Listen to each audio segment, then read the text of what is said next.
इस video class में Bihar board की कक्षा 6 के हिंदी के अध्याय 15 के सभी प्रश्न उत्तर करने वाले हैं। तो वीडियो को पूरा देखिएगा और वीडियो अच्छा लगे तो वीडियो को लाइक करके चैनल को सब्सक्राइब कर दीजिएगा। और इस क्लास का पीडीएफ टेलीग्राम पर मिल जाएगा, जिसका लिंक डिस्क्रिप्शन बॉक्स में है। तो चलिए वीडियो को शुरू करते हैं। अध्याय 15 है, भूल गया है क्यों इंसान। इसका पहला प्रश्न है, कविता का सारांश अपनी भाषा में लिखिए। तो इसका उत्तर होगा, कविवर हरिवंश राय बच्चन लिखित इस कविता में कवि मानव को अपने कर्तव्यों की याद दिलाता है। कवि कहता है कि इंसान यह क्यों भूल जाता है कि सभी मनुष्यों का शरीर मिट्टी का बना है। यह शरीर नाशवान है।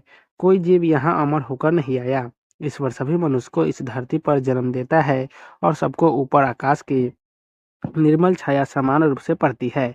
यह नभ सबको एक ही प्रकार से अपनी छाया प्रदान करता है। ईश्वर ने मनुष्यों को जन्म दिया है और मनुष्यों ने ईश्वर की दी हुई इस धरती को बांटकर अलग अलग देश बनाया। ध्यान से देखा जाए तो इन देशों में धरती की संतान का ही बसेरा है।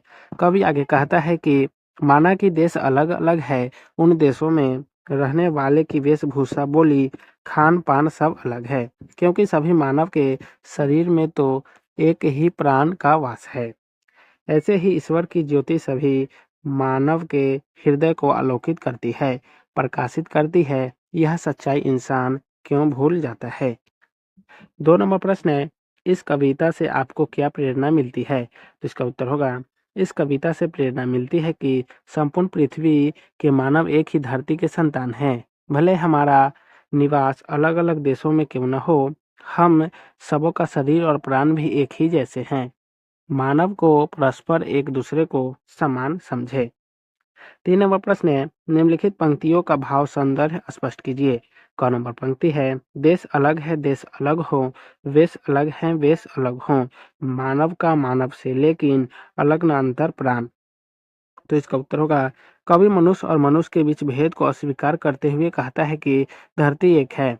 उस धरती को बांटकर अलग अलग देश हमने बनाए।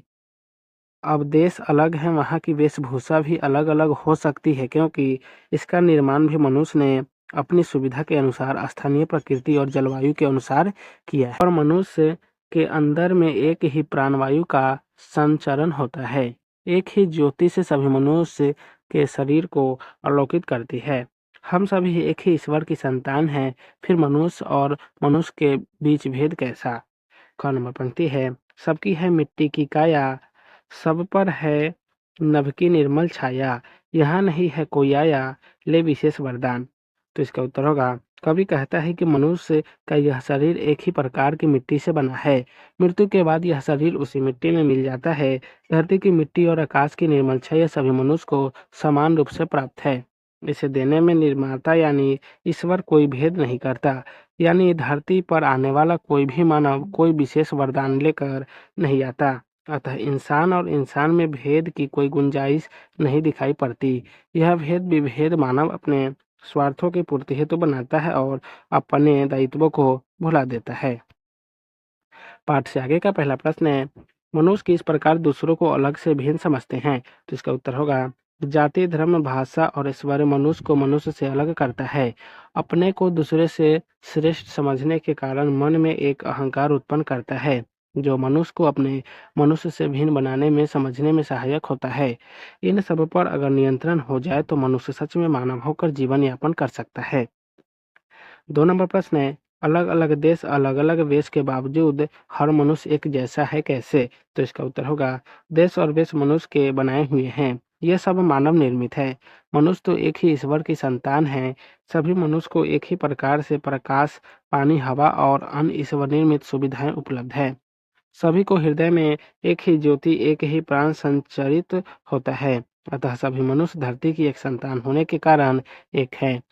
अनेक भाव मनुष्य ने स्वयं बनाए हैं, ईश्वर ने सबको इंसान बनाया है। तो आज के इस वीडियो क्लास को यहीं समाप्त करते हैं, फिर मिलेंगे नेक्स्ट वीडियो में। तो आप सभी को वीडियो देखने के लिए बहुत बहुत धन्यवाद।